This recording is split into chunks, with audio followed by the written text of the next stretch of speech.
So again, I'm Christine McGowan with the Vermont Sustainable Jobs Fund, and today we are talking about wood, the OG in bio-based materials. And I'm really excited. It turned out really well that we had Alan Organsky, our keynote speaker, who I think really kind of opened up, hopefully, all of our minds to what's possible in our region.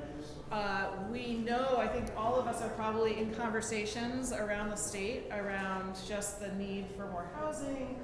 So that's one aspect of where obviously wood plays a big role, but what role is that? So we felt like this was a good timing to start to really talk about this, interest in and demand for bio-based materials, wood being one of the biggest ones that there is. And so we brought together some speakers who will give some different perspectives around what is happening out there, what they are seeing, what they're experiencing. And so we're going to kind of go through their presentations, and then we'll have some time for some Q&A and discussion. So with that, I am going to turn things over to Jacob. Great. And again, I'm not going to do bios for everybody because you have them, so have at it. Yes. Hey folks, I'm Jacob Reckusen. I'm going to be I work in kind of three different orbits, and I'm going to bring all those perspectives here to sort of represent architecture, engineering, construction, demand side of all this. So I'm one of the co-founders of New Frameworks. We are a design, build, and fabrication firm that builds structural insulated panels here in Vermont. So I have sort of that perspective. I also work with an organization, Builders for Climate Action, that has developed a tool called the BEAM tool. It's a tool to calculate the greenhouse gas emissions of building materials to help make material selection choices based on climate impact. So I'll be talking a little bit about sort of the climate impact attributes of wood from sort of that perspective. And I also work with a group as a co-founder of a group called the Bio-Based Materials Collective, which is an advocacy group within the architecture kind of construction space of about 500 practitioners that are all working to increase the use of bio-based materials in the built environment. So that's sort of like advocacy and sort of industry level perspective. So I'm sort of saying all that just because I'll be jumping on a couple different perspectives, but they all connect to each other to make the case for why wood brings so much value from the construction industry as a material. So the big thesis here is that we see the opportunity for using bio-based materials, and wood being sort of the most dominant and legacy bio-based material we have in our built environment, at least like in this region, like in North America contemporarily, as a climate solution, not just like doing less harm but doing proactive good. And the way that works, just on a super high level, I promise I'm not going to get really deep into the technical. If anyone wants to go there, I'm here for it, but I'm going to try and just keep this surface level. Trees photosynthesize carbon dioxide. That carbon goes into the soil as well as getting bound into the structure of the tree itself. And so if we are able to take resources, flows, material flows coming out of forests that don't degrade the forest's ability to keep photosynthesizing. So that's a big, like, ensuring that the forest is still in a functional, healthy, intact forest. That has an effective mechanism of being able to both produce more buildings while also storing that carbon in that tree for an extended period of time within the building. We do a lot of work with straw as a building material, which makes it even easier to kind of manage those flows. That's a whole bunch of waste material coming off of a food production system. There's no version of this in which the straw would continue to grow for 30, 40, 50 years. There's no version of this in which that straw would otherwise be used for anything other really than like bedding or like landscaping purposes. So for us to get that material and put it into a building, we are directly avoiding emissions and prolonging the carbon being stored in physical form, while also replacing petrochemical or mineral-based insulation materials. So that's the big sort of theory of change, and it's really based on having a very intentional and proactive relationship between the built environment and the natural resources and environments that support buildings. So we're very commonly thinking of buildings and nature as separate, which is a fallacy and creates harm in both directions. So the more we can integrate the built environment into natural ecosystems and see that humans are a part of nature, the better this model can sort of functionally work. So in our company, we're taking timber and straw and turning it into structural panels and making buildings.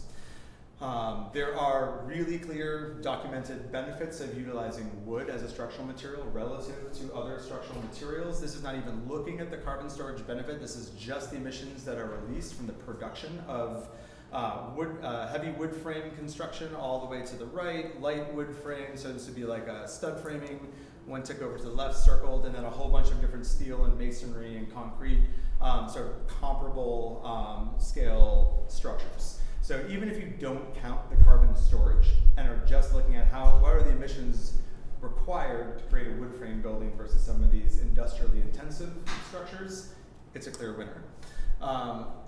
Insulation is maybe my favorite category because it can be the best of times and the worst of times within the same material category, and sometimes within a simple material substitution. Just gonna see if the light, yes, great. So we've been working, does that not actually show up? Oh, that's not useful. We work with straw a lot, and one of the reasons is because you can see how it's the most effective mechanism of storing atmospheric carbon in the built environment that we've been able to find, while also reducing the operational energy of the building because it's a really terrific insulator. So that's obvious for us. We've also started to do a lot of work with a wood residue insulation product. Timber HP in Maine creates a series of products, bat and loose fill, and they'll be coming out with a board insulation as well that is coming from residues coming out of the forestry product that otherwise would decompose or get burned. They're turning into an insulation product and distributing it regionally. Again, one of those like win-win-win types of solutions. And that shows up somewhere similar to cellulose. It's kind of like in this category, depending which product you're using. So it's a net carbon storage for having put it into the building. You can have long conversations around what happens at the end of the building's life. I welcome those conversations, they're great, but we'll just keep it super high level till the Q&A. So that's kind of the overall thesis here is, like, on the one hand, we want to reduce the intensity of, or the consumption of really intensive industrialized, often very toxic materials, and increase the amount of potential carbon storage through the use of bio-based materials in the built environment, as we need to continue to develop, particularly housing. I don't know, we need more shopping malls, but we certainly need more housing. So as we are trying to respond to those needs from the building side, to see that not as being direct opposition to climate goals that we may have, but seeing in collaboration of being able to have climate positive solutions by the use of really good building material choices. And the best choices we see are coming from bio-based sources, like our forests. It's not just a theory that we're really excited about. There is a whole lot of well-documented study around the viability of this. I will just point to this UN report that came out, also from Yale, that did a fabulous job looking at a global basis and looking at both economic, cultural, and sort of technical background around how to decarbonize the built environment, seeing that materials are one of the primary places to look, and that the use of regenerative, ethically sourced bio-based building materials is one of the most sort of one of the strongest ways to be able to accelerate decarbonization of buildings. So there's really good research behind this as well. Also, just to give a signal from the market, this is a really thorough report that was produced by Amazon around looking at wood procurement across North America, because the fact check me if I'm wrong, but I believe the leading building typology in North America right now is data centers. So what we're seeing is these tech companies that are doing massive build outs of these really intensive data centers looking to meet their climate goals and commitments, and whether cynically from a branding perspective or positively from a corporate commitment perspective, really need to figure out how to solve these problems. So for those of us that aren't sure if there's a market there for this, Amazon is putting gajillions of dollars into not just procurement, but the research on how to improve procurement and all the other stages of sort of technical development of applying bio-based materials like wood into industrial construction like data centers. So just trying to give like a, yes, we're doing this with like small housing in Vermont and also Amazon. So just to kind of bracket the breadth of the market that's really interested in wood as a solution for sustainable construction. My primary focus in my work is climate. That's where like my sort of core of my focus is. And also, there's an entire value stack of working with bio-based materials in general, and wood certainly being one of them, we, being here in Vermont, I'll talk a little bit more about our work, but see it as like, and Alan spoke about this super well this morning, the opportunity of linking urban and rural communities culturally, economically, sort of in co-aligned development patterns. Like there's not only opportunity, there's imperative around that. And so by recognizing the value that bio-based materials and would bring, not just as a climate solution, but as an economic investment solution on a regional basis, the low toxicity of wood, the opportunities for these materials to perform as well or better than their industrial counterparts. There's a whole stack. I use the model of chloroform to show that stack. You botany nerds that want to like get that little inside joke, that one's for you. Anyways, just to name that there's a lot happening there. And I feel like this has sort of been covered a fair amount, but this is a slide that actually I bring into like my architectural communities, and when I'm in Boston or New York giving like presentations, like, hey, there's an entire forested landscape in your backyard that has traditionally been heavily economically disinvested in, and especially within this region in the last generation or two. You're all looking for these hero non-toxic carbon storing biophilic beautiful groovy materials. Like there is not only a resource space, but there is an increasing value stack of investing in regional and bioregional economies and land-based resources if your motivation is around climate. Because if everyone within your region is in an economically disadvantaged rural community that has to drive 2 hours for medical services and lives in underinvested housing that's incredibly energy inefficient, that's not doing much for your net zero carbon storing urban dwelling. Like it really needs to be looked at on a regional basis to solve these broader regional problems. And so daylighting and highlighting this relationship to place and the stack of values for folks that are really just looking at material specifications, super eye-opening. And as I was mentioning earlier in the panel, there is more and more and more value and interest from that community in the story of place and where materials come from, for their own value and their mission drive, but also to tell that story to their clients. So we see higher education facilities, like colleges and universities being really keen to like put up the placard on the wall of what this building was made out of, because their interested parties are the students that are demanding more sustainable campuses, right? So that's just like one example of how this is really showing up from over my shoulder in the like kind of industry side of things here. So this leads to the BBMC. We had tried for a long time to work with one architectural firm in particular, Mass Design Group, to bring some of our panels into some of their projects. And we're hitting just like a bunch of headwinds that we realized we were absolutely not able to solve on like the project level and on the company level. These are systems level problems around marketing communications, around some of the like administrative and regulatory issues around new product development, so on and so forth. And so we're like, all right, systems level problem, we need systems level solutions. That involves bringing a bunch of different people together and having more of an advocacy approach to figuring out what are all the things we need to do to make it easier for us to like sell a panel to a company trying to build a low-rise education center or something along those lines. So it's a group of over 500 folks from everywhere from within the architectural engineering, construction world, through policy and regulatory, and sort of like public service folks, and all the way up to supply chain distributors and farmers and foresters, all trying to work to figure out how to tear down some of these barriers.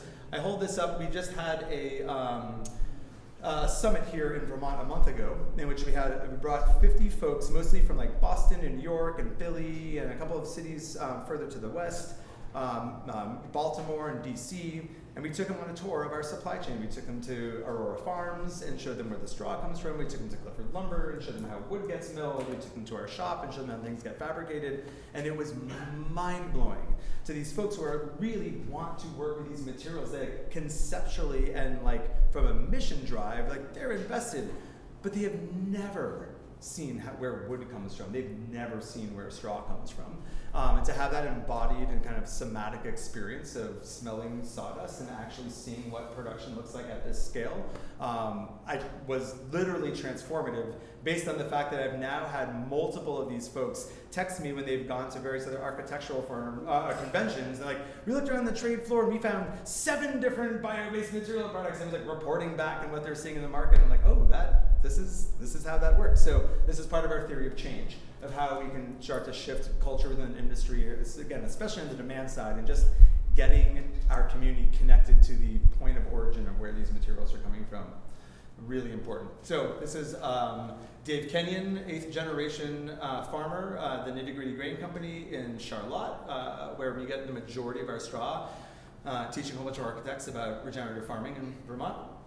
Shot some Clifford lumber, and it was like, yes, the technology, but also hearing the stories from the foresters and millers and farmers around the challenges and difficulties and opportunities that they're finding in the market is just of huge value in trying to connect these parts of the value chain together.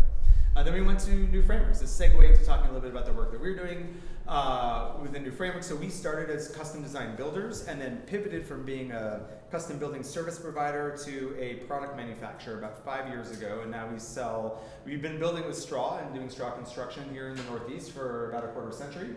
And we were hitting a very low ceiling on the ability to both provide the number of houses, the affordable cost of houses, and the sort of penetration of carbon storing solutions into the market, just building one custom expensive house at a time. And so we pivoted to building straw and wood fiber insulated prefabricated panels in small homes. And so that's the work that we're in now. We've had a real, anyways, I'll show you a little bit more. That's what the panel looks like. So for those of you in construction, you can think of like a double stud wall. For those of you that aren't, think of a wood box stuffed with straw. That's it. This is not high tech. There's no IP. Anyone could do this if they were so inclined. They get flat packed onto a truck and then sent to a job site where they're put up with a lull. We explicitly designed them to be able to be used in our community, in rural, low-rise construction. So we needed to design a panel that wouldn't require a crane, and the site and the cost impacts of that type of investment, because we're trying to scale this down to small rural construction solutions. We put these panels out into the world and for basically 2 markets. We do custom panel fabrication for architects and builders for their custom construction projects. So this is an example of that. This sort of membrane at the top is an air barrier. So we are deep proponents of high performance construction, energy efficient, highly durable buildings. So we care as much about the energy, the comfort, and the durability and the resilience of our homes as we do around the carbon storing benefits. And so the solutions that we found with straw and wood are because they hit the sweet spot of all those values. We played with a lot of different materials, and these are the ones we found hit that nexus of affordability, regional supply, durability, resilience, cost, non-toxicity, that whole chlorophyll stack that you saw before. We also have a line of small pre-designed and prefabricated homes. And that was a really huge priority for us because we were finding every single house that we were building cost more than the last one. None of us, we were a worker-owned cooperative, none of our members could afford to live in any of the homes that we were building. And we weren't really even able to serve our own communities. So we've been doing a lot of work and retrofit work and electrification work with existing buildings for a long time and continue to do that. But we're having a really hard time justifying spending as much time in aligning the tile backsplash grout lines with the sill heights as we were actually putting people into homes. So we really pivoted our business model to just provide faster and more affordable housing solutions as pre-designed and prefabricated small homes. So we've increased the number of homes you can produce a year by around 360% since making this change. We're expecting to double that in the next year or two. And we've dropped the cost from a median of somewhere between $500 to $700 a square foot to now approximately $400 a square foot. And we can see that will be also going down as we improve and optimize our manufacturing. Now that's the building. That is the finished building, no site development. $400 a square foot. Correct. And that's for a high performance, non-toxic kind of result. Yep. What we're seeing market rate in general is around $350. And so if you look at the amortized cost of energy, that tends to balance out certainly within the life of the mortgage. We're getting all of our wood, no, not all of our wood. We're getting as much of our wood as absolutely possible from the Vermont market. So all of that siding, we explicitly work with board and batten siding because it's the milling requirements are less stringent. So it's easier for us to procure from a variety of different mills around Vermont depending on their supply availability. We were getting all of our interior trim and our beam stock. You can see, I think you saw the porch there. Yeah, so the porches prefabricated, the interior floors, everything is pre-designed and prefabricated. We do have some heavy timber elements, and those we're able to get in Vermont. What we're not able to source really easily are the dimensional framing lumber and the plywood. We're having trouble getting good, consistent supply, because again, we're not building one-off housing, we are manufacturer, and so we need consistent supply and consistent quality of those products in particular, and that's been more difficult to source here in state. So then switching to with my carbon accounting hat on, just to get a little more granular on that, I promise I'm close to wrapping up here. So I've developed, I'm part of the team that developed the beam tool. This is an output of that construction, of that tool after we've added up all of the different materials, the quantities and the types of materials in our homes. We look and see how much carbon, how many greenhouse gases were emitted to produce those materials versus how much was stored. And we have explicitly designed all of our homes to be carbon storing on the first day of operation. So by the time, as opposed to buildings that are built out of more industrial materials where they're burdened with a carbon footprint, there's a whole lot of greenhouse gas emissions released to be able to produce all the steel and foam and concrete and so on. If we're working with materials that have spent that whole first leg of the building's lifespan photosynthesizing carbon dioxide out of the atmosphere, and now we're banking all that into the building, that was our goal, was to create true net zero or net positive carbon solutions here. And so that was the ethos behind a lot of our design work. And this tool was designed very explicitly to be used by small builders, small projects, small firms. A lot of the tools that were previously on the market were really designed for the commercial industry, required architects with BIM models or folks with a pretty high degree of technical literacy to do that. So part of the theory of change is that information to make those better decisions needs to be available to everybody, not just those with a high barrier for technical access, either technology access or technical knowledge access. So it's a spreadsheet with a really pretty output that is designed for non-technical audiences to be able to engage with, and particularly for manufacturers to be able to reveal the value of their own products. And so another feature of this tool is actually a whole host of carbon storing and bio-based materials that tend to be invisible to the commercial tools in the commercial sector. So essentially the way the math works is we actually calculate for all of the emissions that go into the air from having produced that wood or straw product or what have you.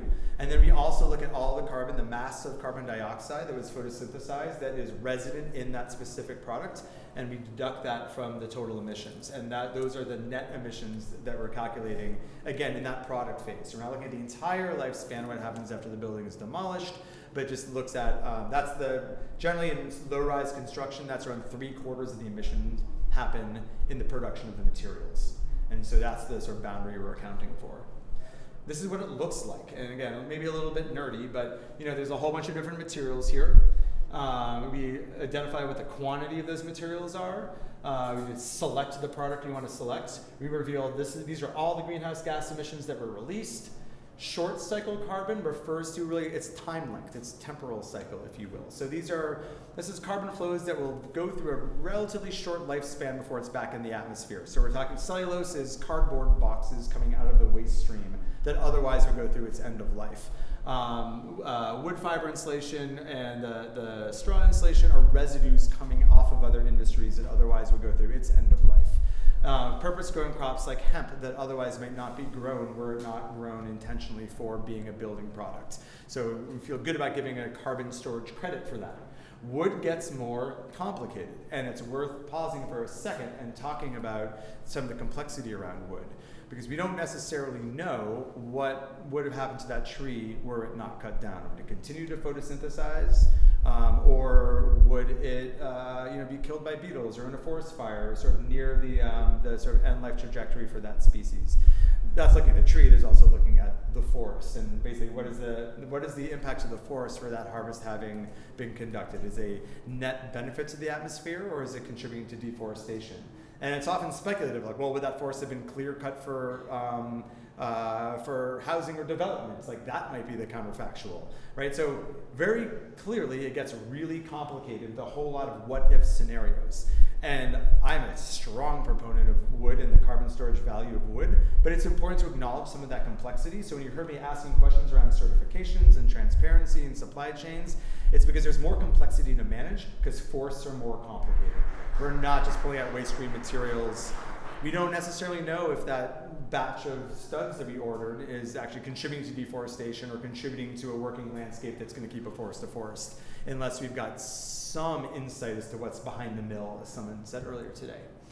And so just to visualize that, like we're talking about short cycle carbon, like there's no version in which any of that carbon would just inevitably stay solid, maybe locked up within a landfill. We can kind of look at what end of life scenarios look like, but for the most part, that carbon is just going through these really short cycles of photosynthesizing, degrading back into the atmosphere. It's happening all the time. We're intervening with that cycle to slow that down and intentionally store that carbon in the building for 60 years and buy us a whole bunch more time that we need to decarbonize our atmosphere.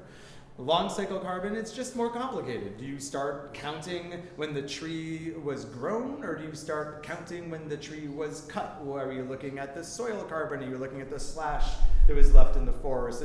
Just identify that because it's a 30 to 60 year harvest cycle, the forest ecology is more complicated, and what else would happen when that tree gets more complicated. So just want to invite that complexity in, not that like everyone needs to think about that, but that's the responsibility of certain players in this value chain to figure that out and then find ways of communicating that really clearly so that the architects on the one hand can be like, yep, we can appropriately say that is like contributing to ecological good for using that wood product, and the forester on the other end can get the credit that they deserve for the practices that they are bringing and the value that they're bringing into their management practices, and everyone in between.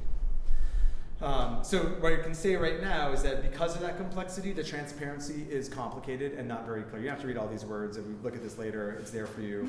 But just to say, there are whole groups of really smart people working on this. Amazon, that research paper I showed there, that's a part of a much larger consortium of multiple different wood advocacy groups, including NEFF from up here in the Northeast, as well as groups in the Pacific Northwest and groups in Canada. So that work is being done on a broader level. I wanted to talk about that here because it feels crucially important that be owned in a regional basis, and that like how we decide to manage and communicate the complexity and the values around how we're caring for our woodlands here is very much a bioregional issue, and it's very much our both responsibility and our opportunity to figure out how we tell that story and how we communicate those best practices and that data.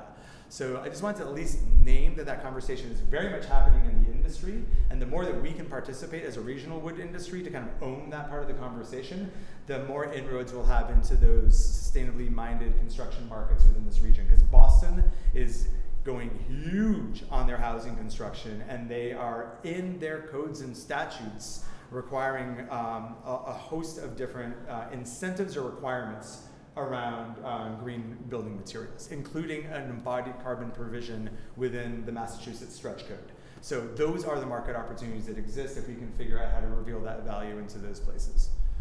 And so all that to say, like, the complexity is intense and a lot and overwhelming, but it's also, that is the world we live in. Like, that is the beauty, those are the opportunities. That's if we can find ways to coordinate and network together as much as the relationships within a forested ecosystem network, we can build tremendous amounts of resiliency and vitality. I think that metaphor of the complexity of a forest ecosystem, not to be something to be feared, but something that is the strength and value and opportunity of any good economic and cultural and regional society, is by embracing that complexity. So I will leave it there and pass it to you.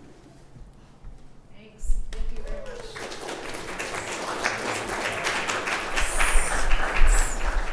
Oh, sorry. No, that's it.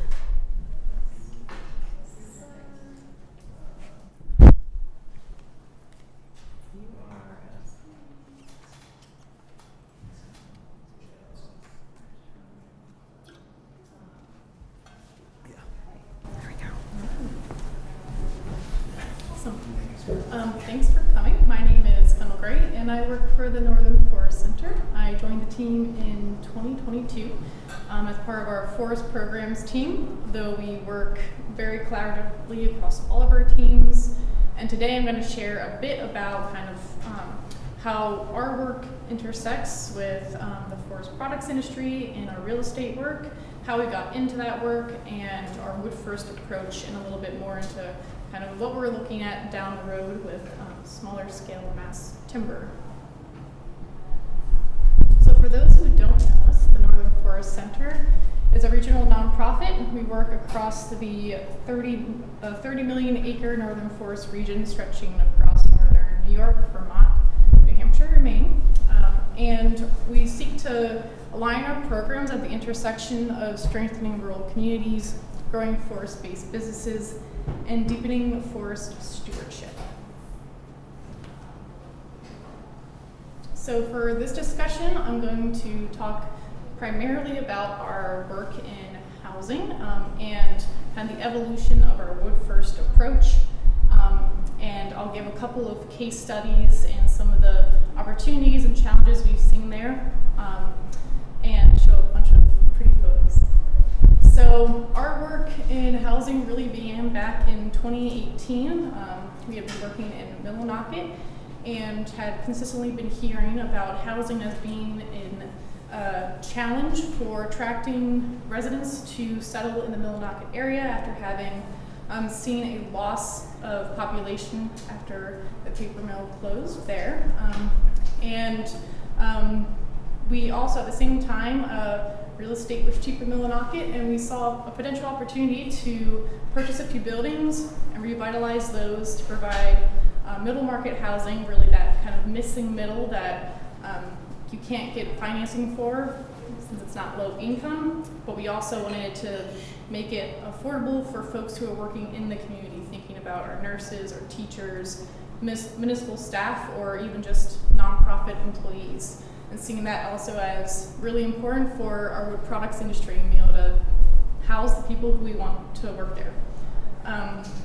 So we acquired a few properties, revitalized those, and have been holding on to those for about 5 to 7 years, renting those out before we'll eventually sell those with restrictions on to make sure they remain affordable to the local population. From there, we've really kind of expanded our portfolio over the years.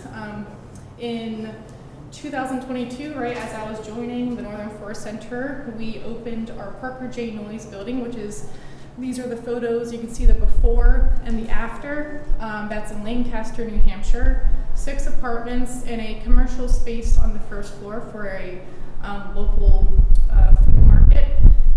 And that was our first real historic renovation. And we really tried to maintain the character of the building and reutilize as much of the existing wood products that were already there, recognizing the important role that extending the life of embodied carbon has in our kind of climate picture for a building. And then where we couldn't reclaim existing materials, really thinking about sourcing that material locally, so that we're also keeping money circulating in our local forest products industry. And then most recently, we've had an opening just a couple weeks ago for our St. Johnsbury, Vermont property. If you're ever up in the area, I encourage you to go to Railroad Street. It's also a historic renovation. And our Garing House, which we have our ribbon cutting tomorrow for 9 apartments, I believe. And I'm going to talk a lot about the Garing House in Bethel, Maine, as well as 196 Penobscot today, kind of to give some examples of how that went and how our kind of approach has evolved over the years. And then I'll tease a little bit about some projects that we have coming up in our portfolio. So these are some photos of the Garing House. This is obviously the finished Garing House. It sat vacant for about 12, 13 years, and it's about 10,000 square feet. This project was, I'd say, ran really smoothly. We had a very aligned partner, Woodhull, for our architecture and construction firm based out of Portland, and they really understood our vision, which ultimately really helped us to be able to reclaim a lot of wood products, but then also think really well about where we were procuring our materials to stay as local as we could. We also, as I mentioned, have to think creatively about how we're funding our projects, since we don't qualify for money that would go towards low-income housing. So we did use historic tax credits as well as money from the U.S. Forest Service, which helped fund our reclamation of a bunch of flooring, siding, and tons of beautiful finished woodwork throughout the entire property. It's a super unique area. And we were also able to use U.S. Forest Service funding for 2 wood pellet boilers in the basement as well. And that's a whole other area that we've been involved in for quite a while and was made possible through that funding. So these are some photos of just the floors and really cool doors. There was so many doors, I don't even remember how many. And this example is also, I just think it's a prime example of kind of 3 areas we think about when we're working on our housing projects. The first is trying to extend the life of the carbon that's already stored in those wood products by reusing them whenever we can. So I think about 70% of the floors we reclaimed. The other floors we had to replace we got from Hancock Lumber. We brought in local lumber for additional framing to make our apartments. And then also thinking about how we're utilizing new wood products that have come to market. So in this photo, most of you might recognize it. This is timber HP being installed, which Jacob mentioned, based out of Madison, Maine. So wood fiber insulation. We used the BAT system. One of the challenges with that in historic renovation is that sometimes the framing isn't quite standard. So there's some soil work going on, so it required a little extra time, but overall worked out really well. And I love this photo because you can see the kind of historical character there with a new innovative product and just a really great mashup there. Pivoting over, this is an example of our project in Millinocket, Maine.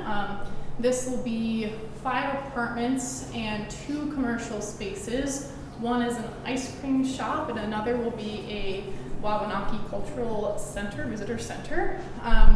And this is a project that took a lot of the similar elements to the Garing House, the one where it has been a little more challenging. I'll talk a little bit about what challenges we've encountered in that and things to think about of how we can improve the system we work in our areas for growth.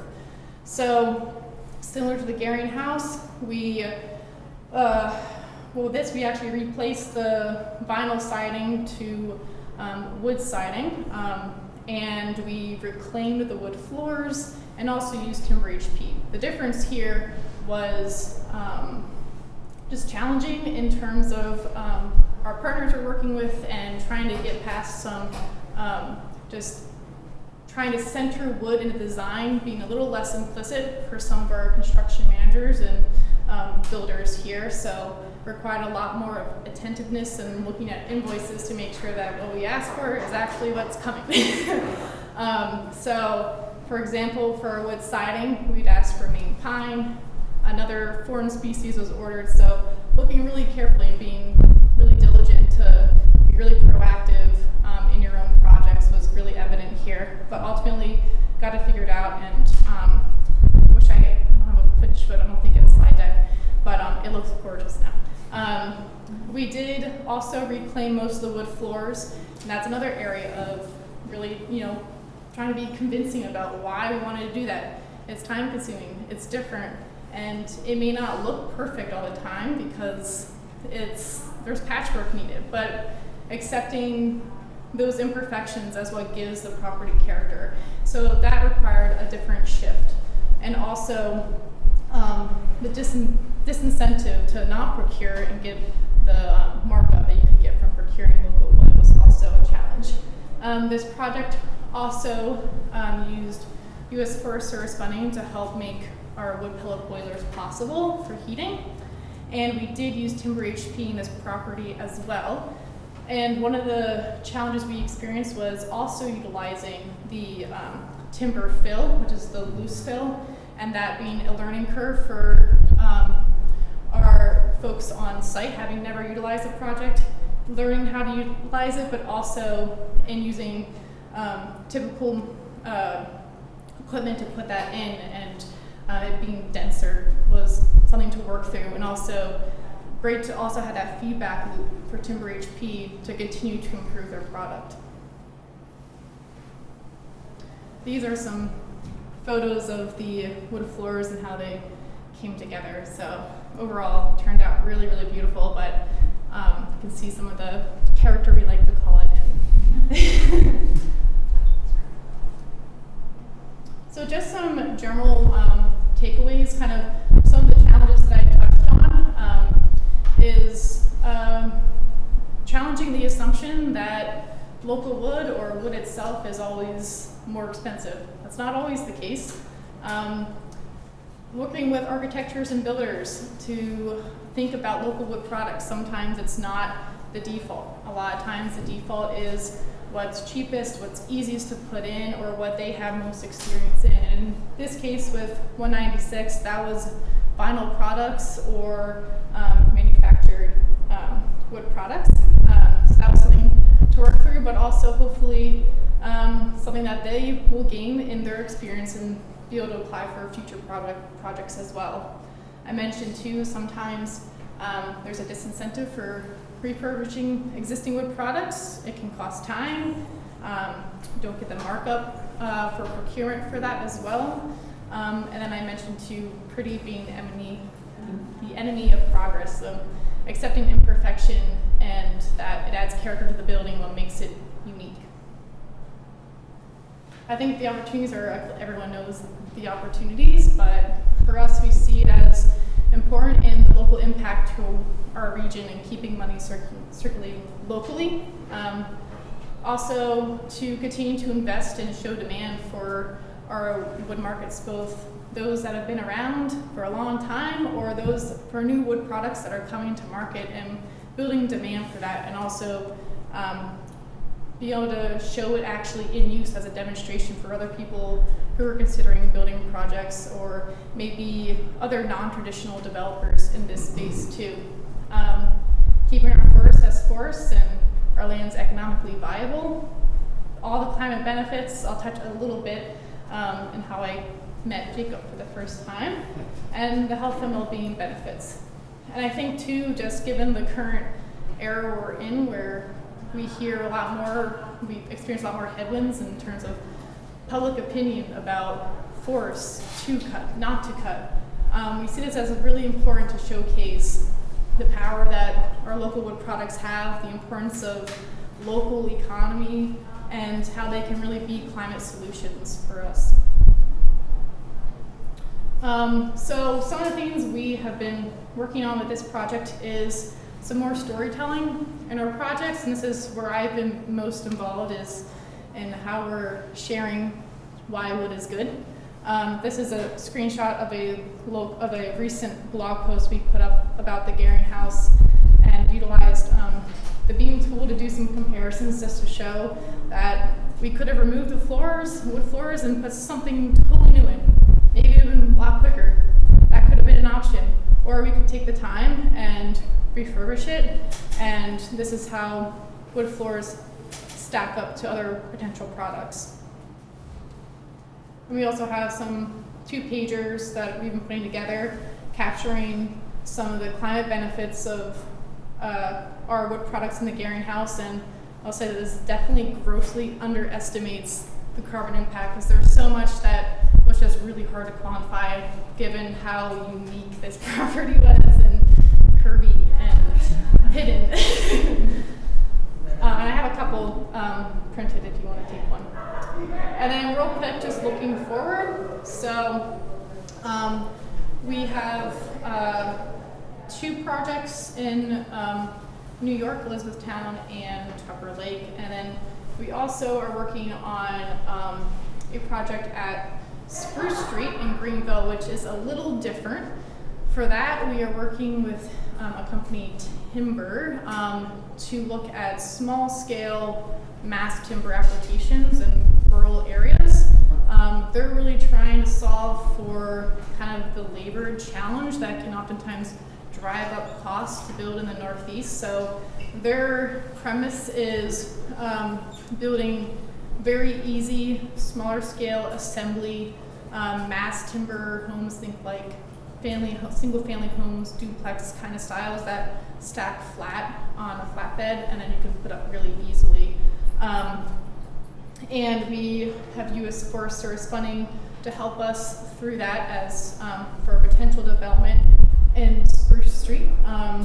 And they are equally motivated to kind of test this out and see if it's possible. And our hope too is to demonstrate demand for a different type of mass timber product, since we don't have that demand yet to build a manufacturing facility up here. But a few mock-ups. This is a mock-up of what it could look like, and pretty easy to imagine it in our forested rural landscape. And then here's a little screenshot of what it could look like inside. So we'll be seeing an off-site model home later on this year, and then if all goes well, we'll start looking towards development on Spruce Street in Greenville. Yeah, that's my presentation. Happy to answer questions. Also have Rob in the room for questions more particular to our timber project. I've worked more closely with kind of how we've utilized the beam tool in our projects and some of the storytelling. And then of course can always point you to Mara Adams, our Director of Community Investment, who's really on the ground for each of these projects. We're going to hold questions until the end, so we'll have Walker come on up and let me switch it out and then it's done.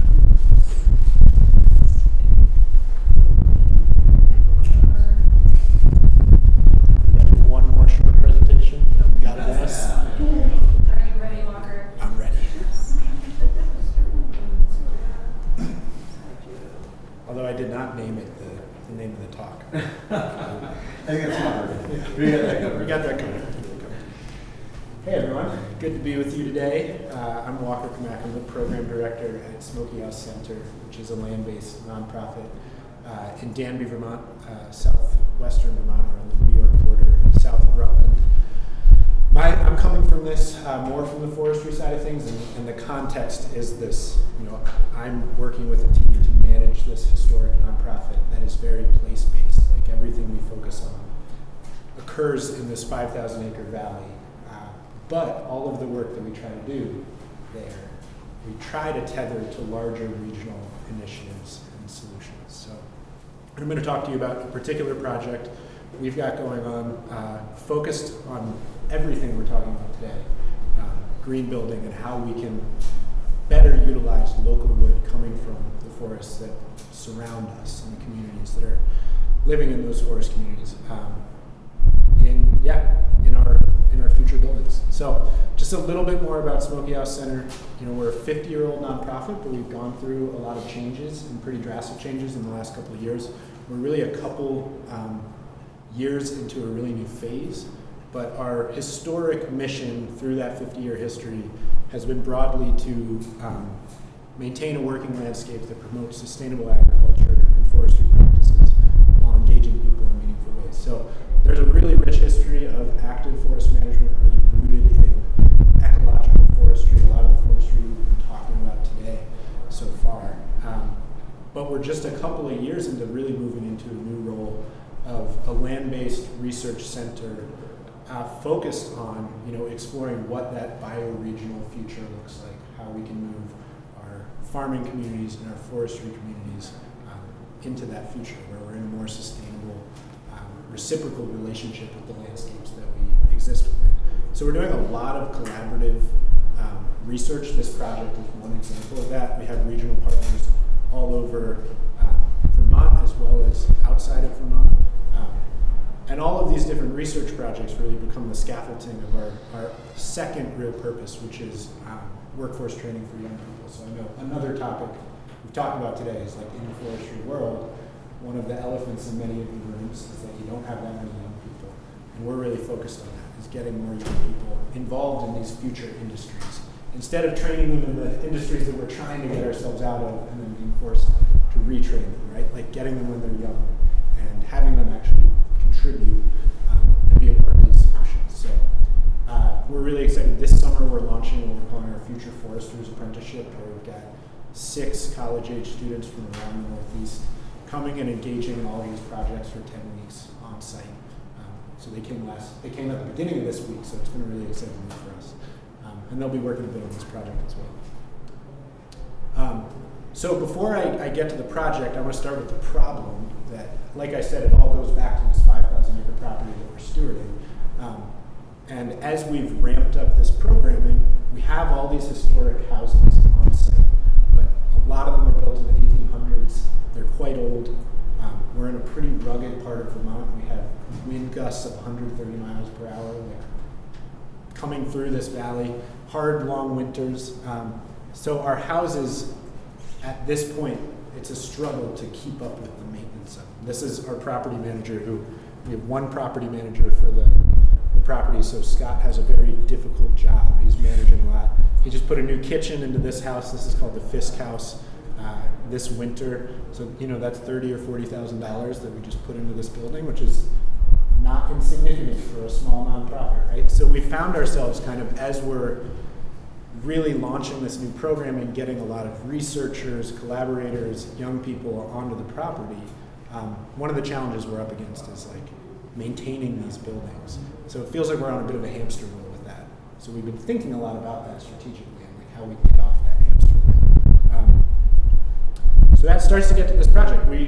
We're dealing with this problem, and because we're really looking at Smokey House and this place as really a living laboratory where we want to be like researching in a really applied, practical way the problems that we're experiencing, but also a lot of people are experiencing in the region, we saw this not as just as a problem, but as an opportunity to try to put together a really dynamic, exciting, exploratory research project. So the 2 issues that we're trying to contribute to solving with this work, we've been talking about all day. We all know about the wide-scale housing shortages that we're experiencing in Vermont, also nationally.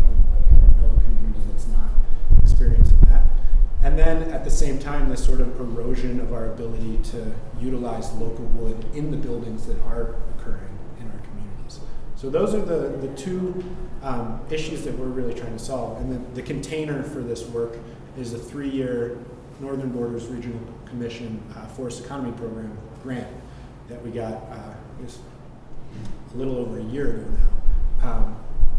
That's basically going towards trying to tell the story. It's like a case study, telling the story of how we can utilize local wood better in our build. So what we're doing is building a small pilot structure on site. It's not going to be large. It's going to be around 300 square feet, which sounds really small, but when you think about our context, it makes sense. We don't have that many people like spending years in our houses at a time. We have a lot of interns who come for 3 months. We have researchers who come for short periods of time.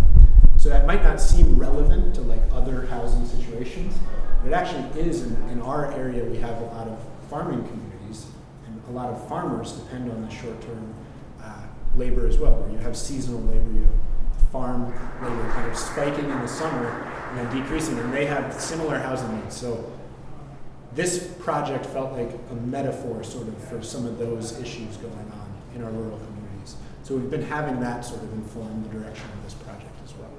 So we're building this small structure, and the idea is basically to just pack it with local wood and different applications of local wood. Use as much wood as we can we've kind of chosen Vermont when we can.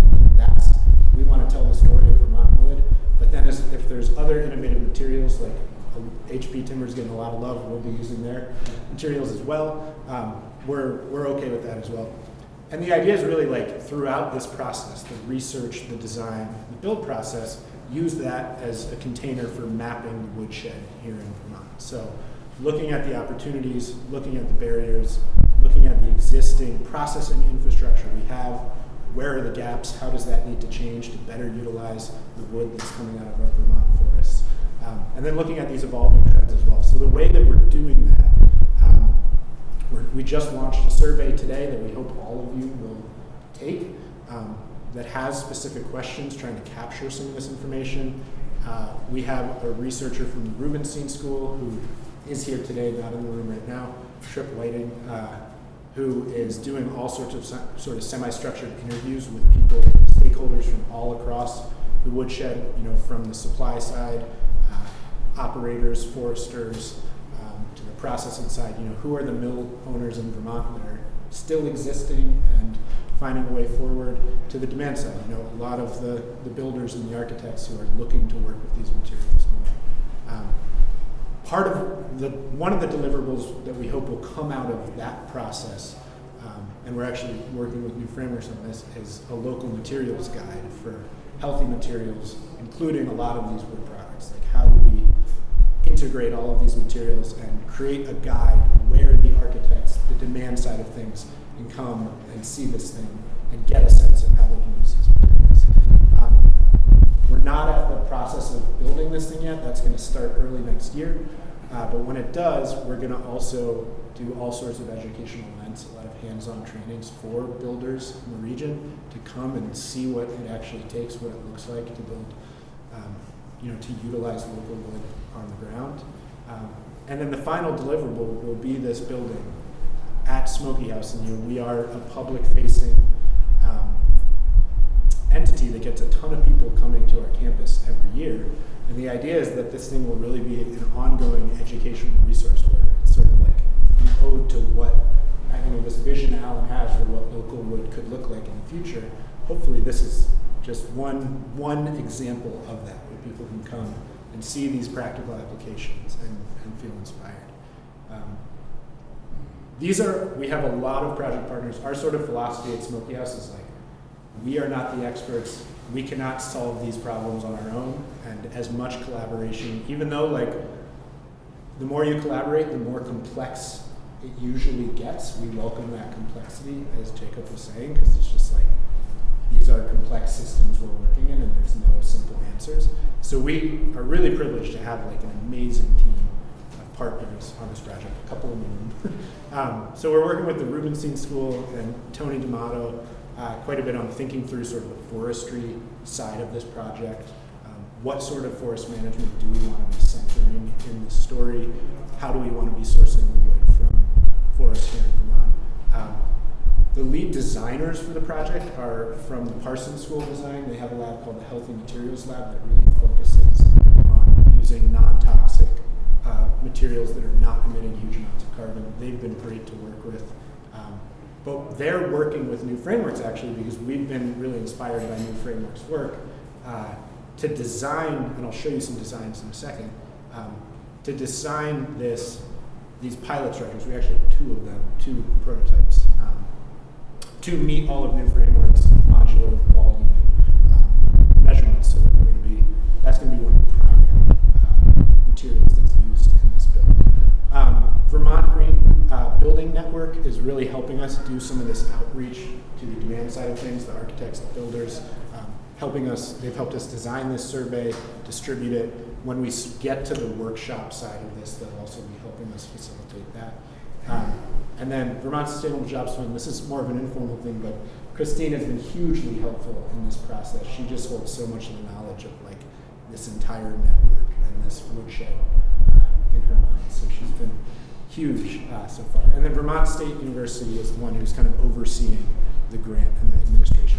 So it's an incredible team of partners that we're really lucky to be working with.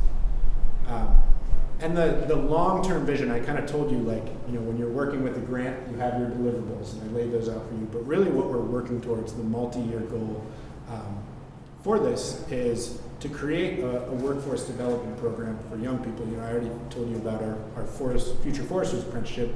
We really want to have sort of a dovetailed apprenticeship for young builders, where once we've built one of these structures and we feel good about it, I'm sure there will be a lot of lessons learned, and we'll integrate those in the future. But we really want to create a program where we continue to build these structures with wood from Smokey House's property as we're doing our forest management, but also from all of our partners around the region who are doing forestry as well, where young people could be coming in, building one of these structures during their sort of curriculum, and meeting our housing needs, and then once our housing needs are met, going out and building these for the community around us in southern Vermont.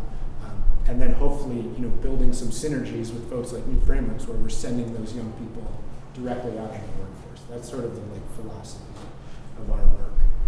So that's definitely a couple of years off, but we're looking to get there eventually. So where are we in this process? We're coming to the end of the design phase. So I believe these are your comments.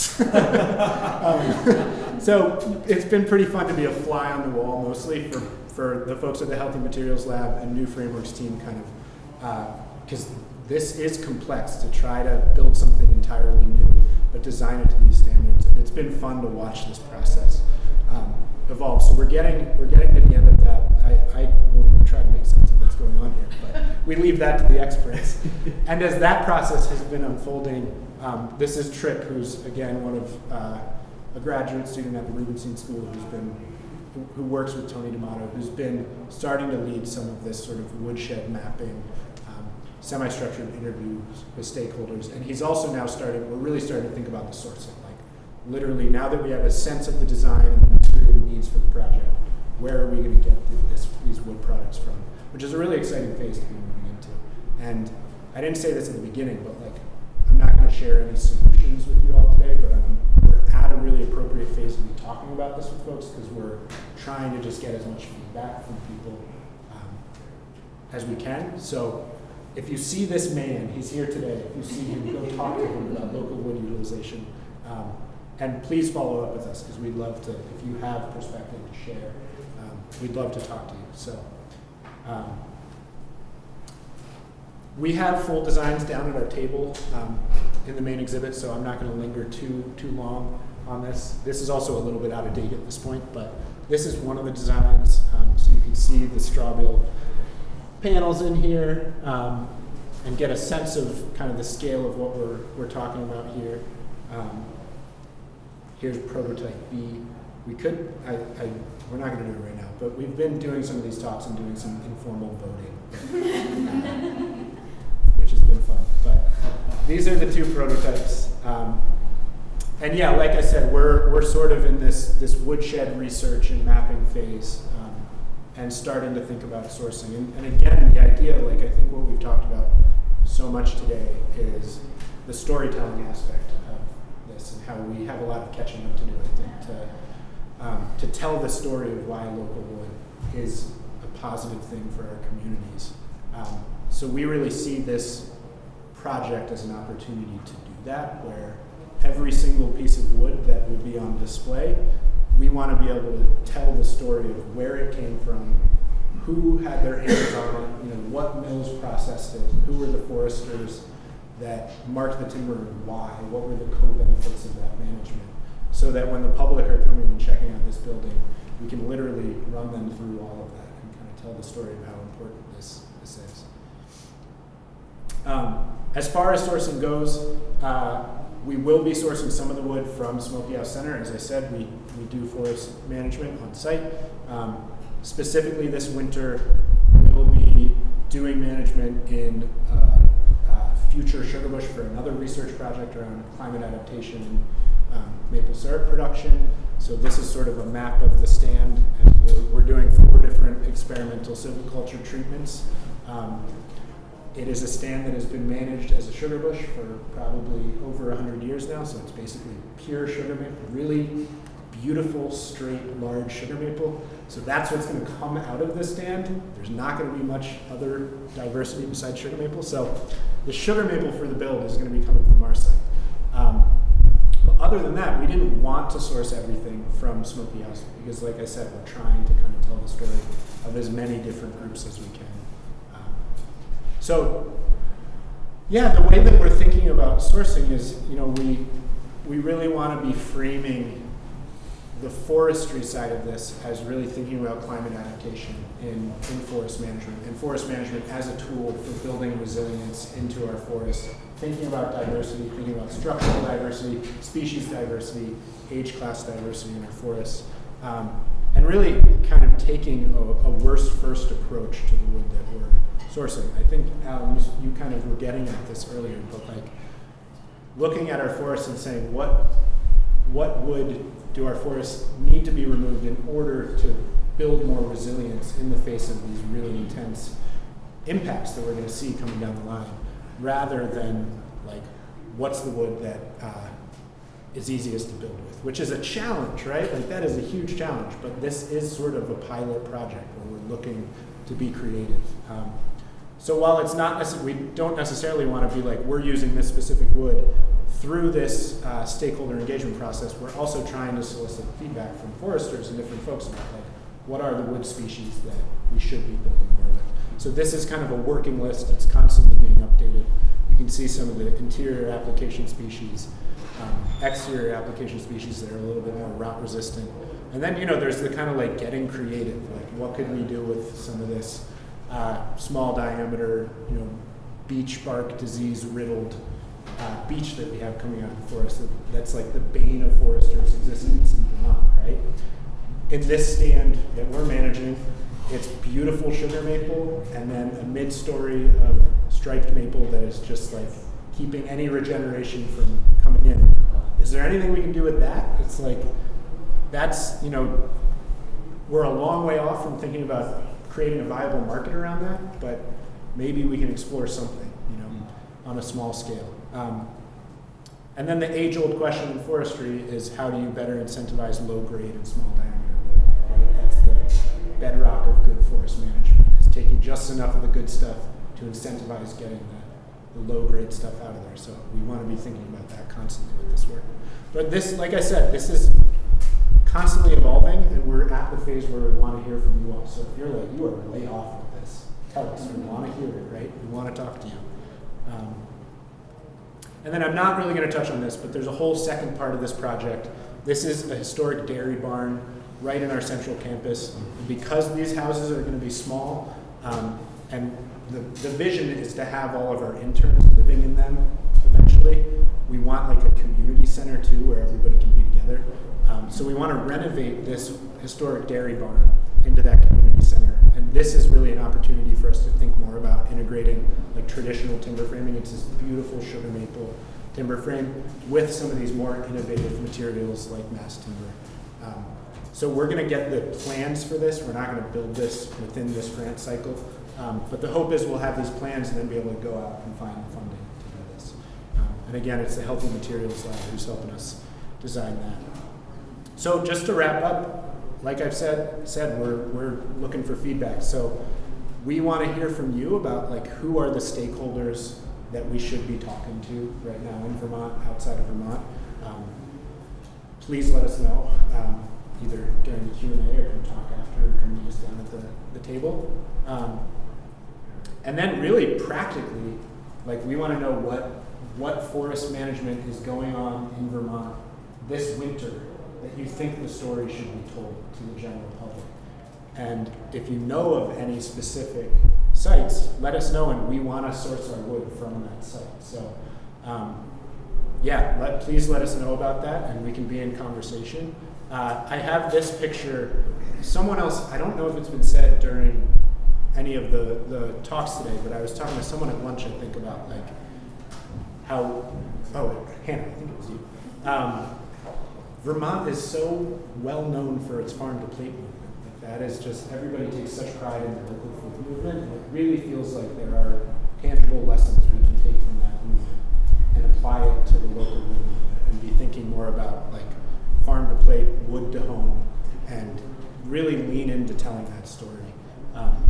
So again, I think a lot of this is about the storytelling aspect of it, and this project it's like messy and hard and overwhelming at times, but it feels like we're trying, and it's like an interesting case study to be learning about this, and we're hopeful that we're going to have a really beautiful product to be, act as a platform of that story as we're moving forward. So thank you all. Please take our survey. You can scan it here, or it's downstairs. We're also you're gonna get like 10 emails. So no rush.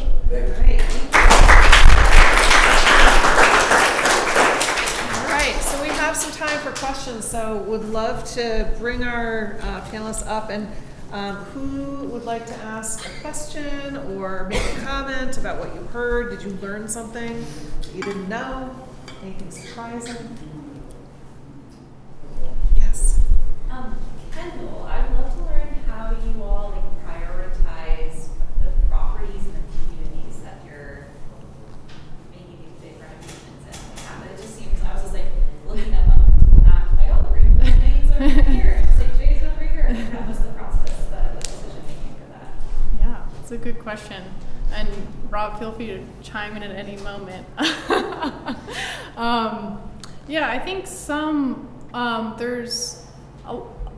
we don't just go into a community.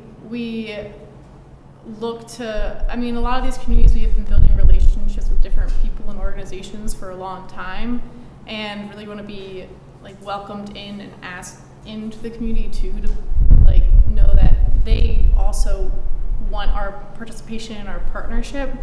So I'd say that it takes a long time, but also that, I mean, there's a lot of things we look at in a community when we're thinking about kind of whether it would be a right fit for a real estate project or not. And there's certainly some communities that we work in but don't have housing projects in, and maybe that's because just where that community is and kind of the trajectory of where they want their community to go. And Rob, do you want to share kind of, I don't know, some examples maybe? Well, I mean, I think you said that really well, Kendall. I think it's one of those things where we've looked at rural communities are not all equal, right? Just in terms of asset set and the trajectory in which they're going. And as we're looking to make multi-million-dollar investments, we're looking to an alignment of vision that Kendall talked about, readiness,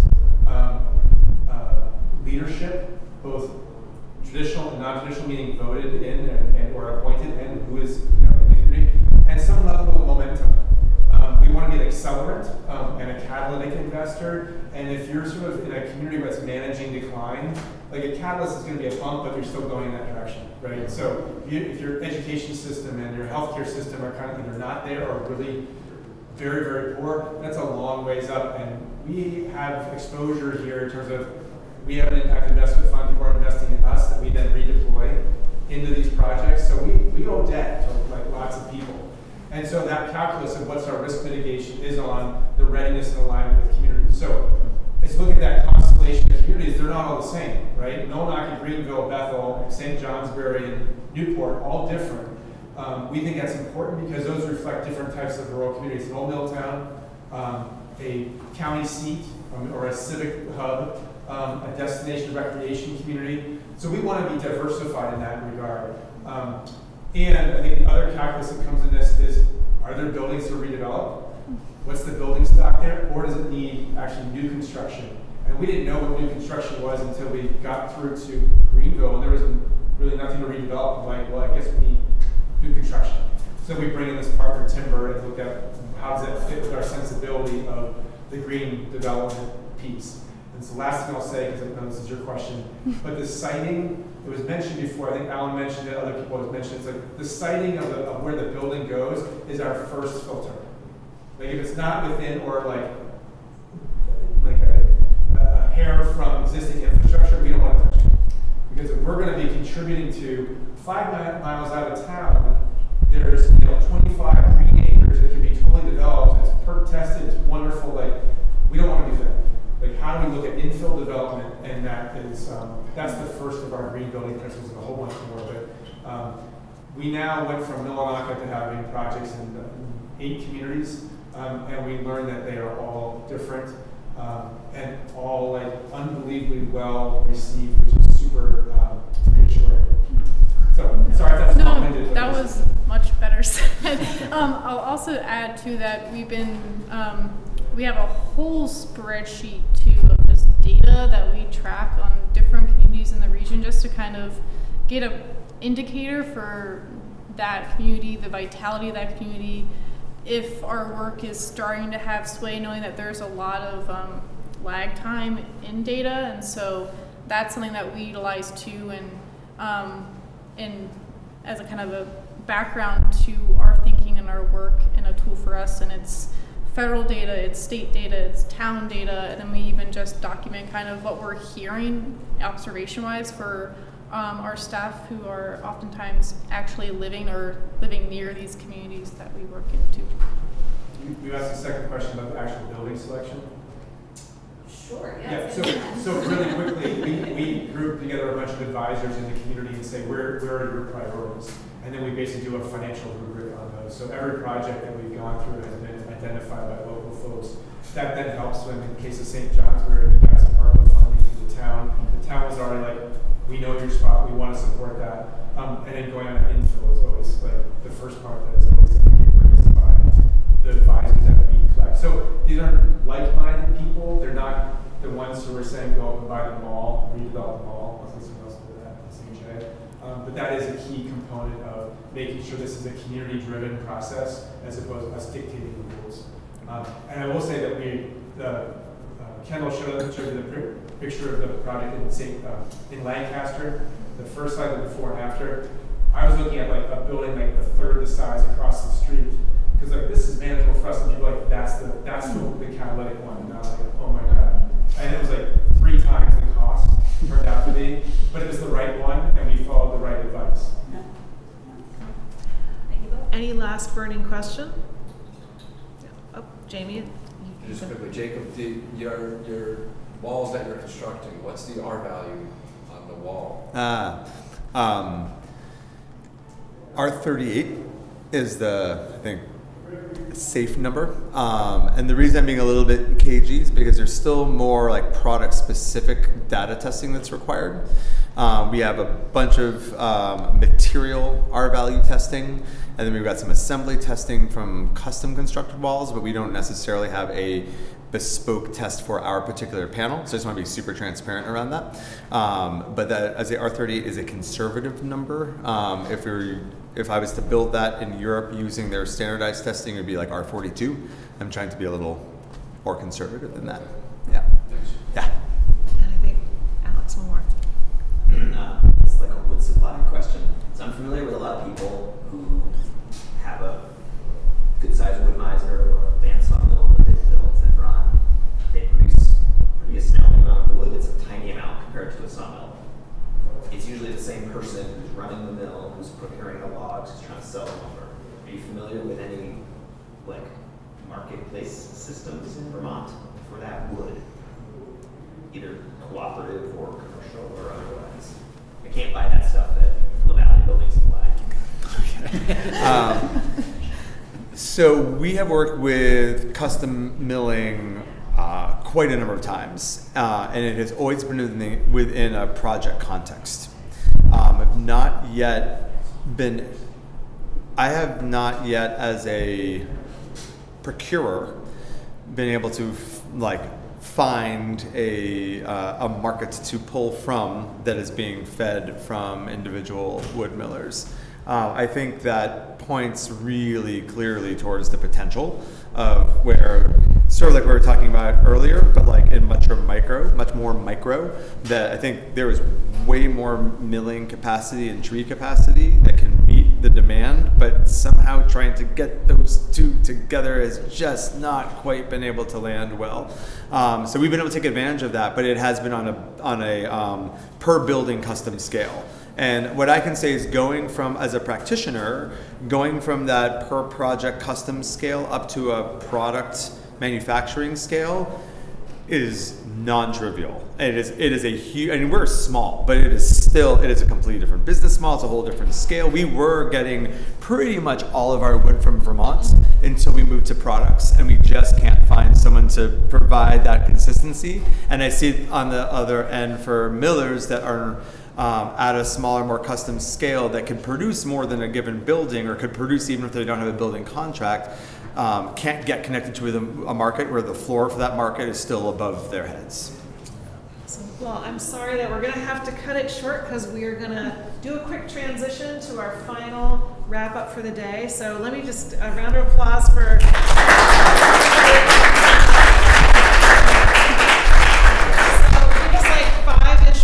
We're going to open up that wall, and folks are going to come in. We're going to do a kind of a fun fireside chat with Ethan Tapper in just a few minutes. So hang out, and we're going to do a quick change of this room, and we'll be right back with you.